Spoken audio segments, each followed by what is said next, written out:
पाक के फजलो करम से दोस्तों के तावन और दुआओं से आज मोरखा 6/11/23 को आयरिस वेलफेयर फाउंडेशन बहावल नगर का प्रोग्राम रोजगार स्कीम ड्राइव मुस्तहिक खवातीन का पहला मरहला मुकम्मल होने की तकरीब आयरिस वोकेशनल सेंटर में मुनक्किद हुई, जिसका आगाज तिलावत कलाम पाक से हुआ, जिसकी सादत जनाब मियां कामिल खान जोइया ने हासिल की।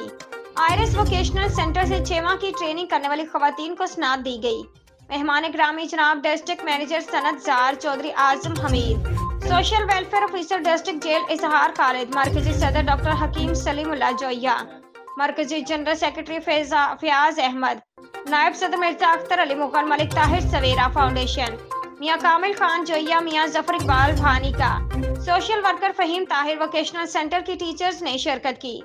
दौरान तकरीब सदर doctor Hakim Salimullah Joiya, general secretary Fayaz Ahmad ने ट्रेनिंग मुकम्मल करने वाली खवातीन को कहा कि सेंटर की टीचर्स ने आप सबको अथक मेहनत और लगन से सिखाया है। अब आप घर में अपना बेहतर रोजगार चला सकती हैं। अब आपको दर बदर की ठोकरें खाने की कोई जरूरत नहीं रहेगी। CEO मोहम्मद जमान जोइया, लाइव वसीला न्यूज, रजिस्टर्ड पाकिस्तान। मैं इस वक्त मौजूद हूँ बहावल नगर की गुलशन रहमत कॉलोनी में, जहाँ पर आयरिस वेलफेयर फाउंडेशन की तकरीब जारी है। 6 माह का कोर्स कंप्लीट हो चुका है ख़वातीन का, जो आज सनत लेने के लिए आ रही हैं। यहाँ पर मौजूद हैं social welfare officer district jail Izhar Khalid साहब। उनसे जानते हैं आयरिस वेलफेयर फाउंडेशन के बारे में। बिस्मिल्लाहिर्रहमानिर्रहीम। मैं मुबारकबाद पेश करता हूँ कि आयरिस वेलफेयर फाउंडेशन ने बहुत अच्छा इंतज़ाम किया है।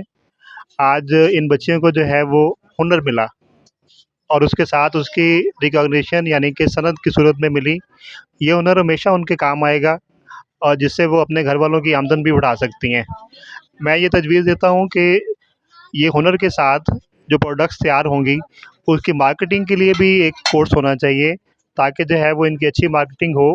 आज के दौर में ये बड़ा आसान है, डिजिटल दौर है, ताकि ये इनको वाकई ही फ़ायदा पहुंचा सके। ये सिर्फ जो है उस घर वालों के कपड़े ना सिएं, बल्कि ये हुनर जो है वो दूर तक पहुंचे। जी, ये थे इजहार खालिद साहब, सोशल वेलफेयर ऑफिसर, जो एडवाइस दे रहे थे आयरिस वेलफेयर फाउंडेशन को। जी।